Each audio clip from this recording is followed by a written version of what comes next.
Hello. Hello out there. Welcome to the All Dyed Up Fibres podcast. I'm Diane. And I'm Edith. And welcome back. And if you're new, hello. Welcome. Thanks for joining us. And you can find us on Instagram. I go there's Ravelry, Facebook, and our website. alldyedup.ca. Yeah. So it's been a month since we've seen you last because we've been busy and life happens and sometimes we just don't get to doing this.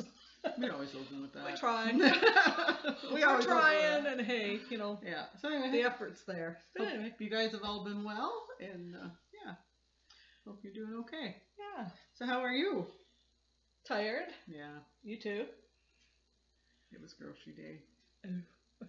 Our mom owns a retirement residence, so I help her with groceries on Thursday. And like groceries means 10 bags of milk.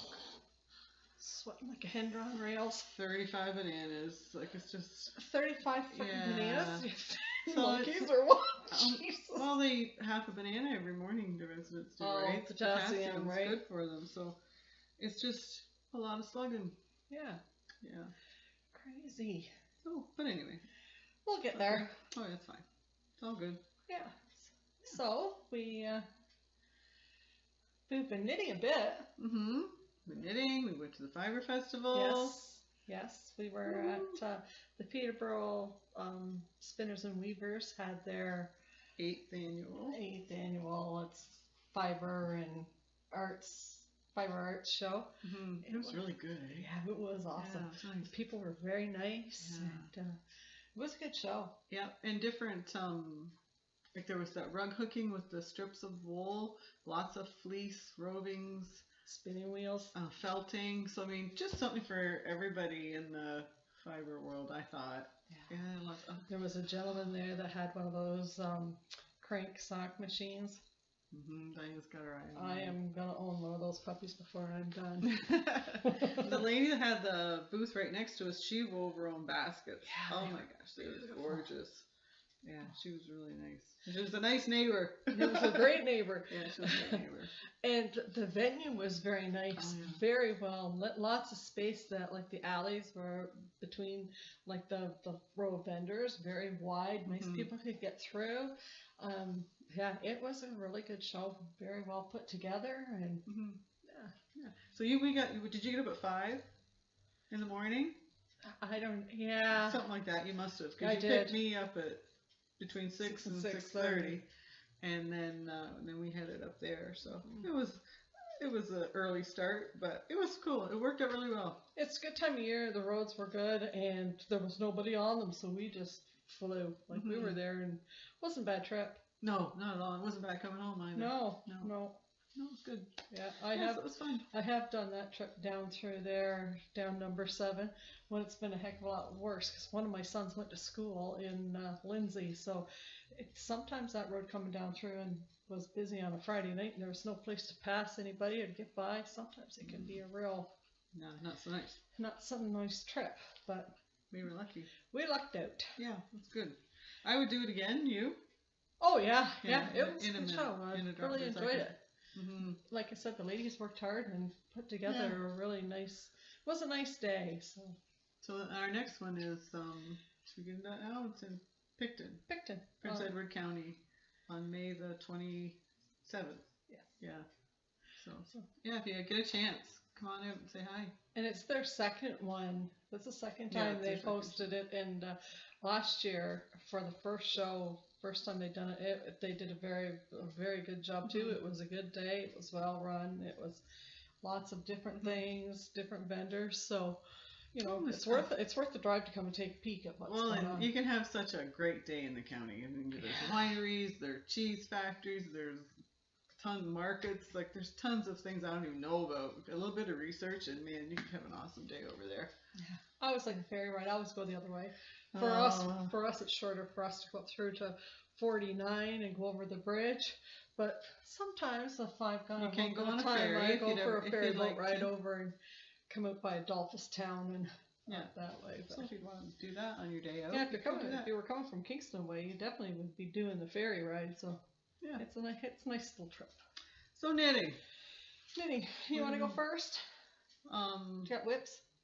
Works in progress? I do. Okay, so this is a shawl I am knitting for somebody. I put it in this old wood thing so I could keep track of it. And these are photocopied pages, so it's not so gonna... I think it's made for a pattern too, isn't it? Yeah, so it's not gonna come out all that well. But it is the, I wrote it down just a second so I can reach here. I had everything settled and then got disturbed. I moved it around. Excuse me. Okay, it's URAIDLA. So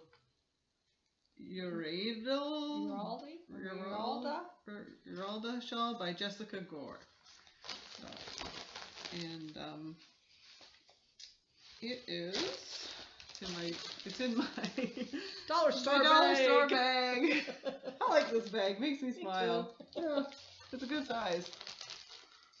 And so the yarn is Silver Cloud Alpacas, and they're www.silvercloudalpacas.com. Hand dyed indie dyers, and it's called Seafoam.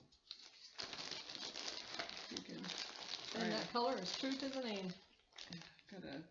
My counter here is tangled up in my thread. Just a second. Sorry. I think I'd be a little better organized.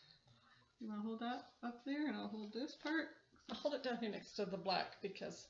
There we are. So there's as much as I have so far. I'll hold it on a tilt. That's so pretty. You can see it. It is pretty, and this yarn is to die for. I feel that. I know. I'm knitting with it too. Yeah, It's just lovely, lovely. It's a nice pattern. I do have to pay attention a little bit in through here, so it's not mindless knitting. These parts, just give her till the end. But I do have to pay attention in this part a little bit, and I haven't really got the rhythm of it in my head yet. But once I do, I'll be fine. What? What are your ends? My knitting needles are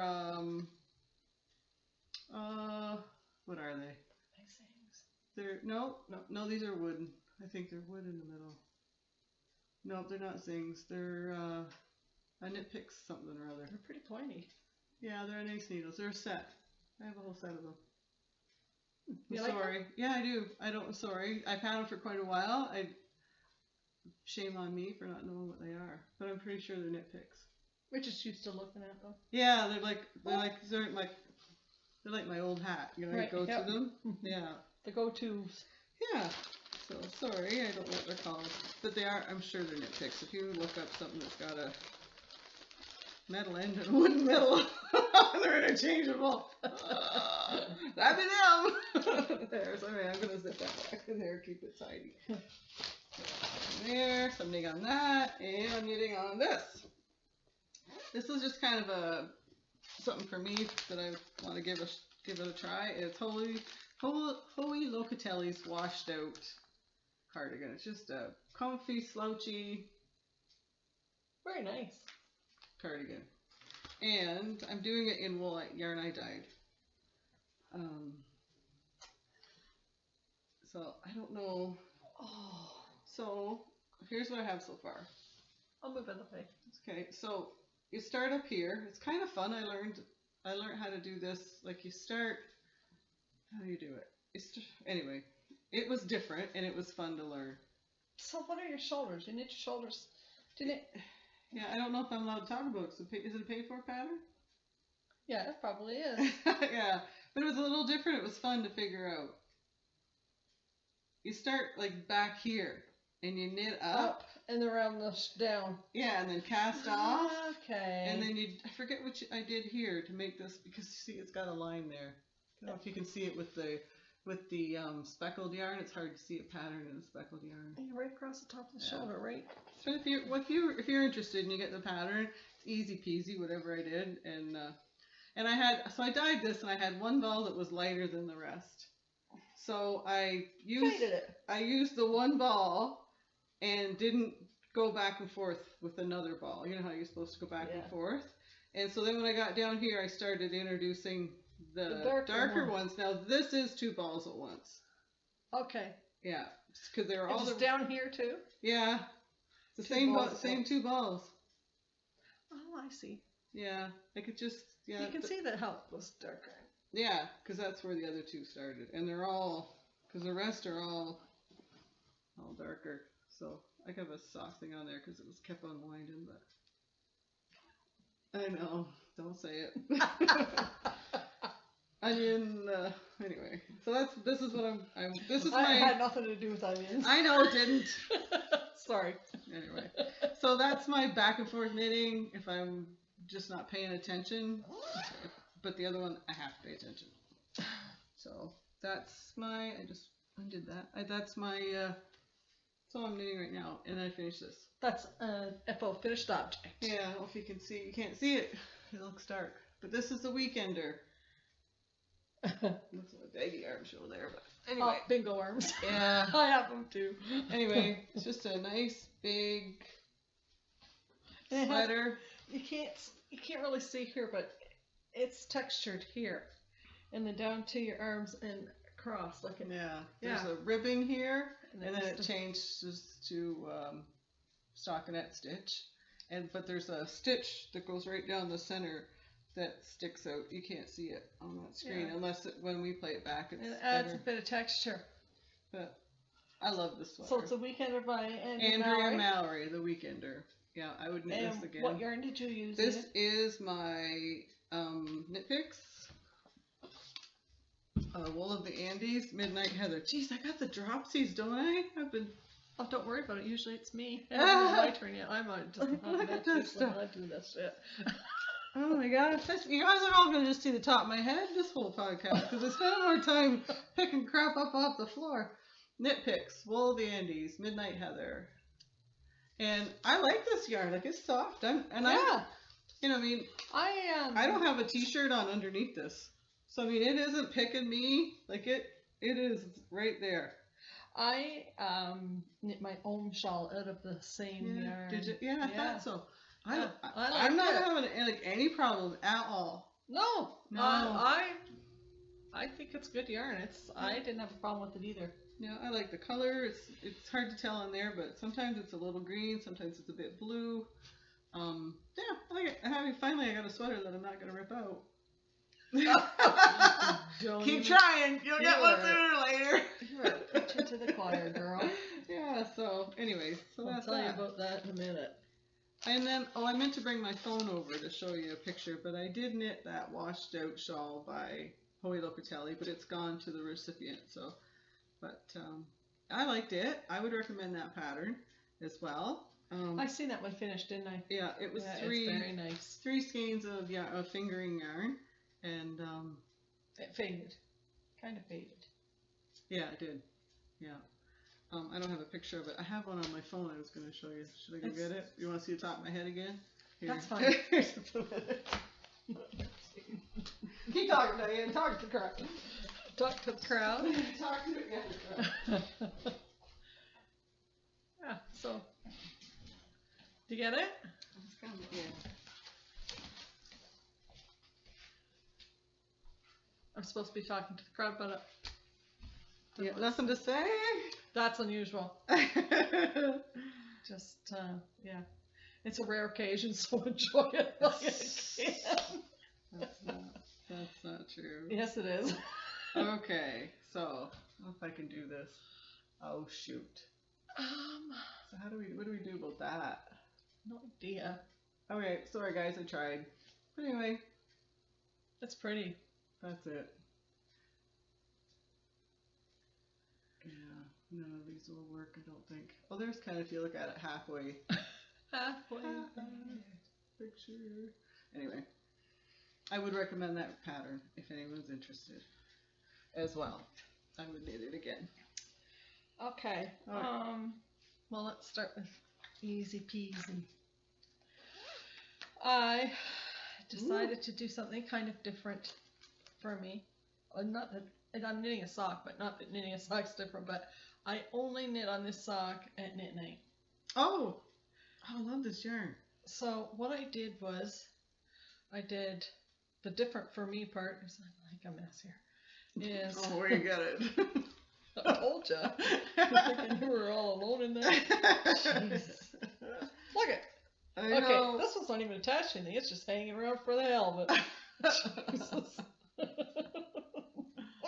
I love this yarn. Okay. Just show them the colors. Your hands This is different for me because I don't usually knit my socks magic loop. As you know, I'm a DPNer and usually cuff down. Usually cuff down. So I started. That's gorgeous. A sock from the toe up. So my toes are gold, and it is a Malabarigo, and I know that colorway is a number, and I don't know what number it is. Is it yours? Ours? No, it's Malabarigo. Oh, it's all, this is Malabarigo too? This is Mint Train Yarns. It was one of the ones I got that time on that sock club, where you got the mystery sock club. The Hogarth or yeah, and it has a. See, it was for my fade. I even wrote fade number on it, but I didn't use it for the fade. I switched it out. So it's a variegated platform 9 3/4. Yeah. This is what it's called. Yeah. So yeah, and it has just a little fleck. I don't know if you can see it or not, but it has little flecks of gold in it. It's gonna be beautiful sock. So I've got enough to do probably my toes and my heels. So and then this is what. That's beautiful. Look at that.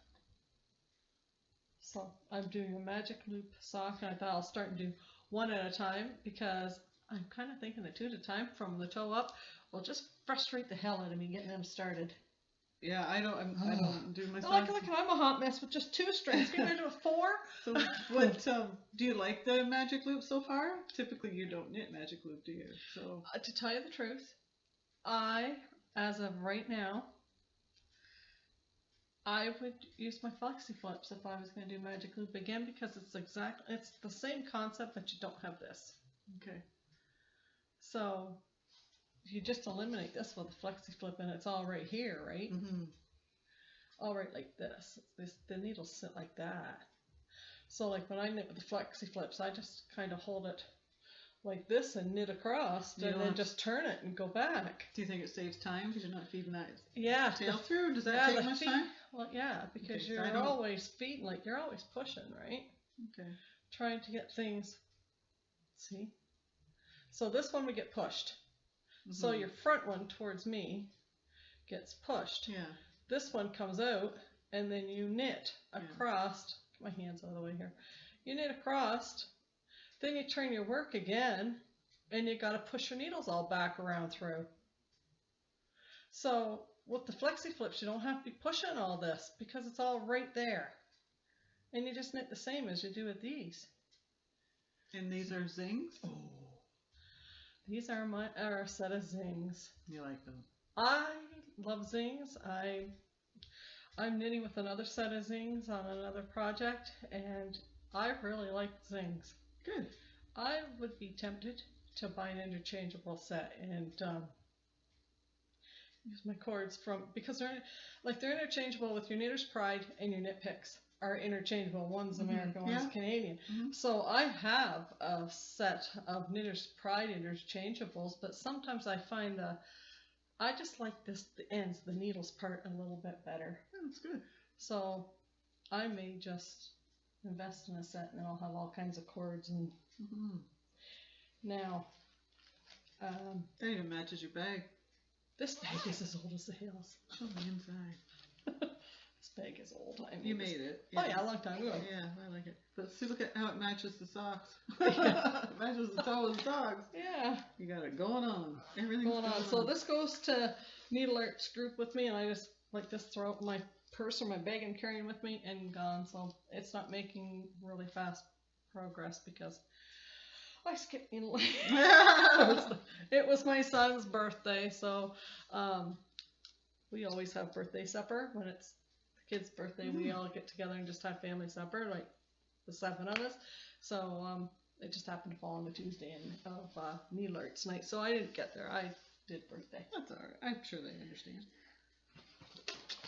Now next, this is a project I've been working on, and I do a number. the pattern. So this is called the Somerville Shawl. And so it's also it's paid for pattern off Ravelry, and yeah. Who is it by? Martha Whizzing, with Martha Whizzing Design. Yeah, Martha Whizzing. So this is the same yarn that you are using. Maybe not. Thank you. Oh, I lied. I told a big fat lie. I'm sorry. This is Ultra Alpaca. Fine. Yeah, I didn't even know what I was knitting with. This is for somebody else, so I just read the pattern. It's a nice color. It off. I didn't pick this color. That's so. I know this is me rather than you. Yeah. So I'm like this far. It's oh, that's gorgeous. Yeah. Look at that. So the bottom is going to block it so it's not folded up. They come right down when it's blocked. Wow, that's so this will open, like, this is going to open right up, like, yeah. So all these little strings that you see here are dental floss. Seriously. I know. So I get a lifeline in there. They're lifelines, all right, because I'll tell you, from that first section, I ripped this thing out. If I ripped it out once, I ripped it out 8 times. Finally, and anybody that knows me knows I'm not one to rip stuff out. I would block the bejesus out of something before I'd rip it out. And my whole knitting life lately has been ripping out. So, and another pair of zings. Another pair of zings. Like I said. So are every size a specific color? Yeah. That's a nice color. I was like, this one right here. I got it, yeah. I gotta knit something in. What size needles? This one. The colored needles. I think I got the pack. No, I'm just kidding. It's right on there. Oh, you don't think I can 3.75s are really pretty. Yeah, 3.75s. Knitter's Pride Zings. Love them. So that's very nice. So that's that. Lovely. That's that.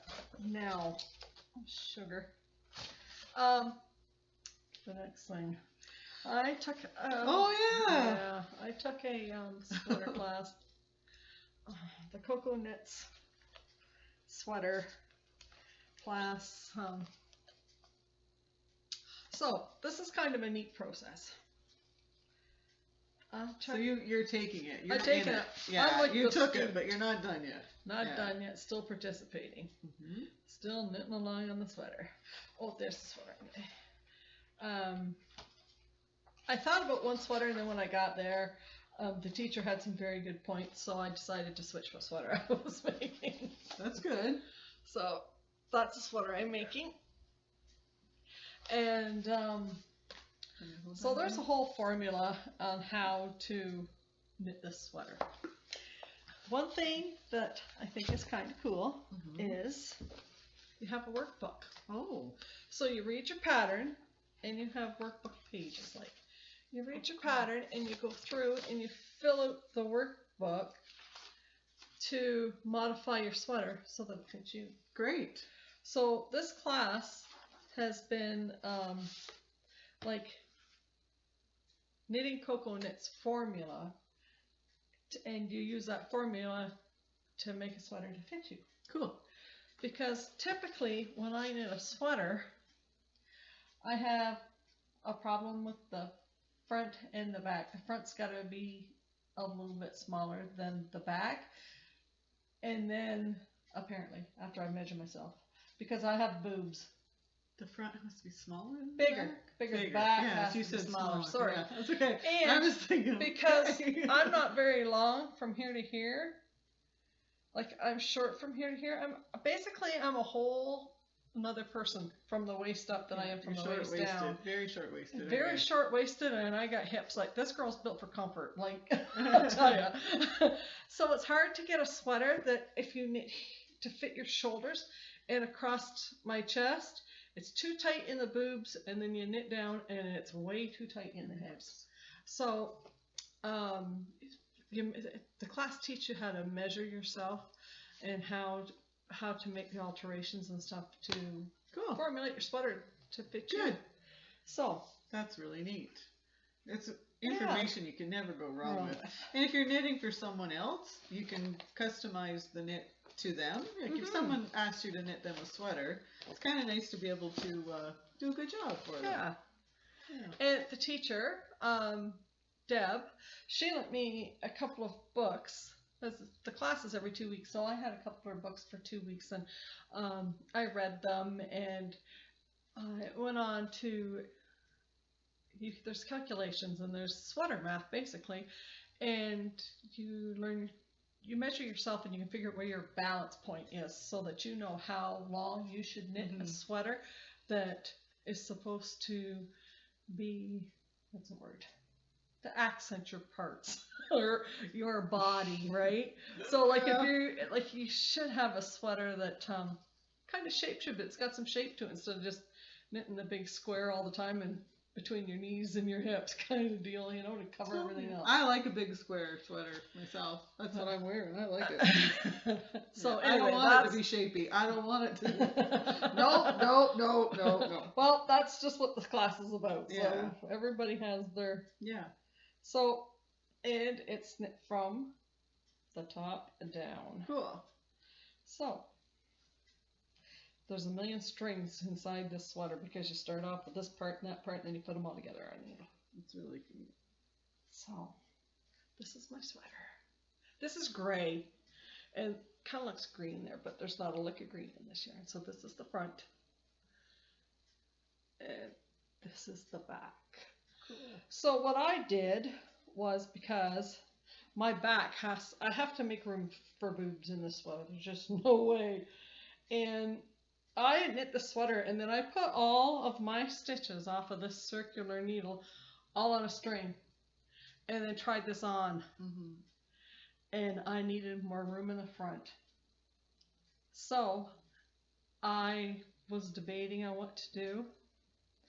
So what I did was, when it said to knit down, like to here, and these are your sleeves, so you knit to here, and then you had to cast on stitches here, like mine are tied to hold it in a bit, but the flat part under your arm. Flat part under your arm. So what I did was I doubled the amount of stitches because I needed room in the front, and I don't like tight sleeves. So now I will cast on the same amount of stitches in the sleeve when I pick these up to go down the arm. Cool. So, and I'm hoping that, you see, like here, I worked away and worked it so it started to come in, so it's going to come in a bit, and then hopefully straight down, and that's what you decreased in there to get rid of those extra stitches underneath your arm. I don't know if you can see that. See, you can see there's two lines right where she's got a perfect, kind of like a gusset, perfectly formed V going right there. Yeah. So on the arm that sticks in here, there'll be a perfectly formed V that heads towards, like, this way down your arm, and it should give you more room in the arms and more room across the chest. So we'll see. It's gonna be neat to see the sweater on. Well, I'm gonna change the bottom too. Yeah, I'm gonna change the bottom of the sweater too. So we'll see. But and I might do something different with the neck. Then the pattern. So the pattern is just a ribbed knit, knit one, purl one around the neck that just makes a rib. But I might do something different with it. I don't know. We'll see. But probably what I do around the cuffs and around the bottom of the sweater, I'll do around the neck to bring it all together. Good.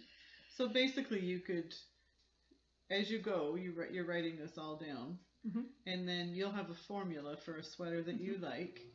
And so then you could put any neck on it, any sleeve length on it, any bottom, any decorative thing around the bottom. You could change the stitch definition up, but you would still have that basis of a formula if you choose to knit your sweaters, all your sweaters like that. Yes. One thing that I learned was, we had to swatch. I'm not a swatcher either. I'm not a ripper-outer, and I'm not a swatcher. So anyway, I swatched, and I swatched. And I swatched. Yeah, you had a hard time. And I phoned Edith, and I swatched. Then I swatched. Then I phoned Edith, and I swatched again. So, Yeah. I had all these balls of yarn with a swatch on the end of it, and I said, yeah. "Oh, you're supposed to cut this yarn off and just keep all these squares? Like, what's that about?" I said, "I'm leaving right on the squares and ripping them out, putting them back on, and knitting in my sweater. I'm too yarn chintzy to." Well, theoretically, they wash their swatches and pin them or block them so they know what their sweater will measure. Like, washed. What it will be like when you're. Well, they're lucky I even did it once, let If alone you- the 15 times that I did, because I If almost if you want to swatch. fit a certain way for your.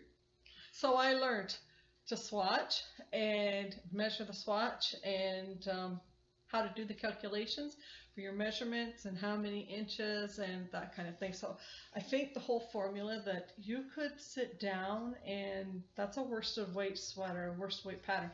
You could, if you had your gauge swatch and knit the same pattern, but change your calculations so that you could use a fingering weight yarn, or it's all about your stitches per inch or your rows per inch. And if you know what they are and you know how many inches you want to get, you can figure it all out. Yeah. Yeah. So I'm glad I took the class. It's been fun. And good. Yeah.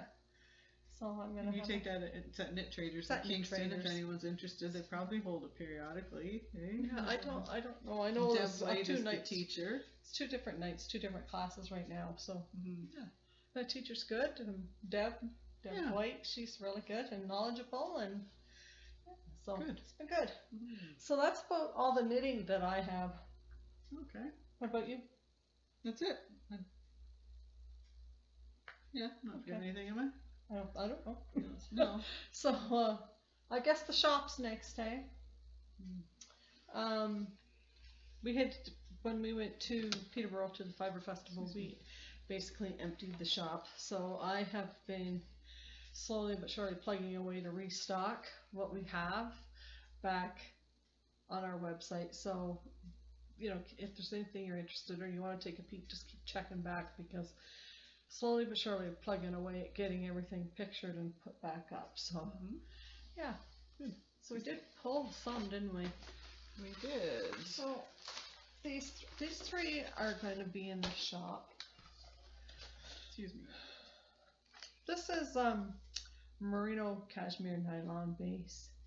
So yeah, this one's called Hodgepodge. Do you want to show them? I have this one's called Fairy Dust. It's just a light. Got some purples. Yeah, pinksy purples. Pinksy purples. What's under my hand? Prettiest. Yeah, Fairy And Dust. that must be her sport weight. Sport weight. Yeah. What's right there on our screen? Oh, it just went out. Whatever. We got a little note on the screen. We're gonna ignore it. I hope you're all still there. Keep going. This is our merino nylon fingering weight base as well. This is called Spring Fling. Oh, that really popped out on camera, eh? Yeah. So. And this is Pear Jelly Belly Blast. It's sport weight as well. It's sport weight as well. It's just solid with there's a little bit of flex through it. I sprinkle a bit on it, but Pear Jelly Belly Blast. This one is called Magic Potion, and this is our sock yarn. This is our 80-20 merino nylon.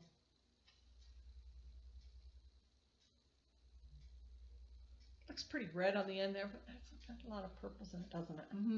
It does, yeah. In real life, it's more purpley than red. Yeah, like this is a bit of green. Yeah, this isn't nearly as red looking. No. Yeah, so these will all be in the shop for sale. So you just kind of got to keep checking back in. I'll get them on there as quick as I can, but sometimes life happens. So anyway. So we want to say hi. Oh! Yes? To... Can I do that? Sure. Yeah. Hi, Peter! Next time, come visit. We'd love to meet you. Yeah. We were at the Fibre Festival, and we got to see Kathy, who is a great supporter, and we met in Picton last year, and we got to see her face to face again in Peterborough. So hi, Kathy. Hi, and Kathy. She said her husband, he watches, and but he wouldn't come in. Wouldn't come in to the festival, but he was there. So we said we were going to say hi to Peter. Hi, Peter. Hi, Peter. Yeah, Come visit. We'd love to meet you. Yeah, it was nice.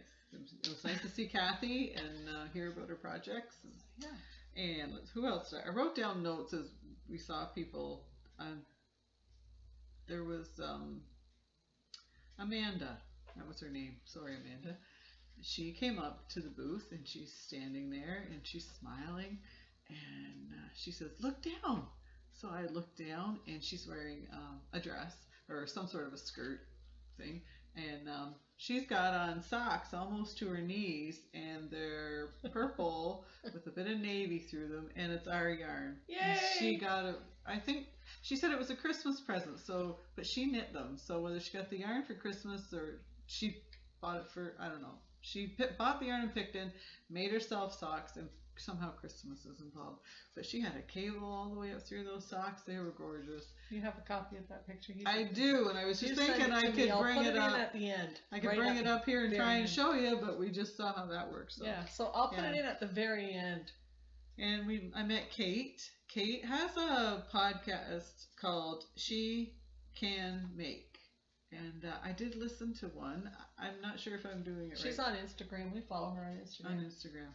And but anyway, that's another. If you're interested, check it out. It's called She Can Make, and her name is Kate. Yeah. So I think there was some patterns that people had mentioned, and I wrote them down to try and look them up. And yeah, it was a good day. It was good to see everybody. And lots of fun, and everybody was friendly, and it was good. It's nice to put faces to the names that we see on Ravelry or on comments. Well, sometimes they comment on things, and you see comments periodically from people, but you don't know what they look like or who they are. Yeah. So it's always nice to meet new friends. Yeah, that's good. So anyway, we're gonna say hi to everybody. So that's all we have. I think so. Unless I'm forgetting something, which usually I do. Yeah. But that's all right. We're heading on 40 minutes, so we'll. Oh, very going. Diane will never get her. I'll never get home. Your internet will be tied up. You'll never get it uploaded. It's like snail mail, but anyway, we'll live with it. Anyway, everyone have a happy Easter or a long weekend or Easter. Pass or whatever you're. Have safe travels if you're on the roads, and we'll see you next time. So thanks for stopping by. Bye. Bye.